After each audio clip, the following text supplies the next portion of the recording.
Shalom, saudara yang dikasihi Tuhan, senang bisa berjumpa lagi dalam renungan hari ini. Mari kita siapkan hati kita berdoa. Bapa di surga, dalam nama Tuhan Yesus, terima kasih kesempatan hari ini mendengarkan firman. Pimpin dan terangilah hati kami dalam nama Tuhan Yesus. Amin. Pembacaan firman Tuhan dari Imamat pasal 3 ayat 1. Jikalau persembahannya merupakan korban keselamatan, maka jikalau yang dipersembahkannya itu dari lembu, seekor jantan atau seekor betina, haruslah ia membawa yang tidak bercela ke hadapan Tuhan. Demikian firman Tuhan, dan tema renungan kita, korban keselamatan. Saudara yang dikasihi Tuhan, Imamat pasal 3 berbicara tentang korban keselamatan. Salah satu dari 5 jenis persembahan yang diperintahkan Allah kepada umat Israel. Korban ini istimewa karena melambangkan hubungan damai antara Allah dan manusia, serta manusia dengan sesamanya. Dalam korban keselamatan, sebagian dipersembahkan kepada Allah, sebagian diberikan kepada imam, dan sebagian dinikmati bersama sebagai perjamuan sukacita. Kita belajar beberapa hal dari Imamat pasal 3. Pertama, hati yang bersyukur kepada Allah. Korban keselamatan adalah cara umat Tuhan menunjukkan rasa syukur mereka kepada Tuhan Allah atas berkat, perlindungan, dan penyertaannya. Hal ini mengingatkan kita untuk memiliki hati yang selalu bersyukur kepada Tuhan. Pertanyaannya, apakah kita sering bersyukur kepada Tuhan bahkan dalam situasi yang sulit? Syukur membuka pintu untuk merasakan damai sejahtera Allah dalam hidup kita. Sebagaimana 1 Tesalonika 5 ayat 18, mengucap syukurlah dalam segala hal. Sebab itulah yang dikehendaki Allah di dalam Kristus Yesus bagi kamu. Yang kedua, damai dengan Allah dan sesama.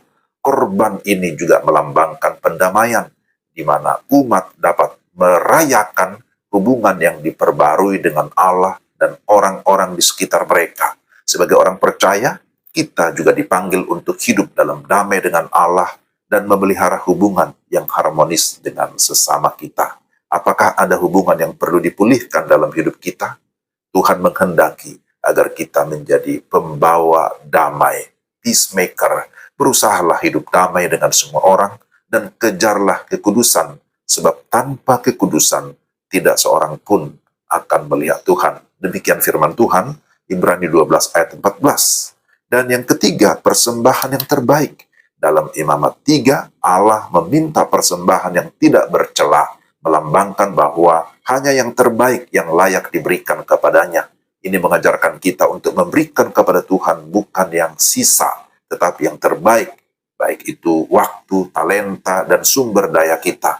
Segala sesuatu yang kamu lakukan, lakukanlah dengan segenap hatimu, seperti untuk Tuhan dan bukan untuk manusia. Demikian Kolose 3:23. Dan yang terakhir, Yesus Kristus, dialah penggenapan korban keselamatan. Korban keselamatan dalam Imamat 3 adalah gambaran dari Yesus Kristus, sang korban yang sempurna.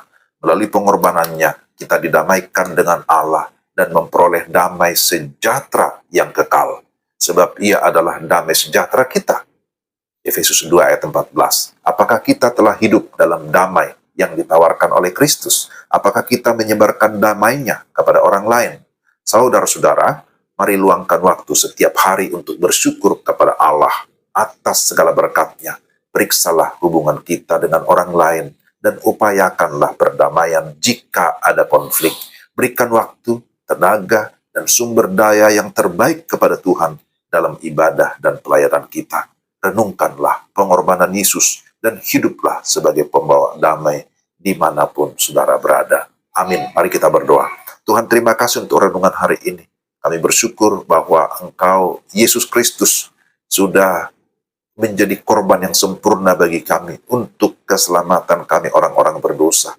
Terima kasih untuk anugerah-Mu dan tolong kami supaya kami tetap hidup dalam anugerah itu, tetap bersyukur, bahkan mempersembahkan hidup kami untuk dipakai Tuhan menjadi pembawa damai dimanapun berada. Dalam nama Tuhan Yesus kami berdoa. Amin. Demikian renungan kita hari ini. Tuhan memberkati Bapak, Ibu, dan Saudara sekalian. Selamat beraktivitas. Shalom.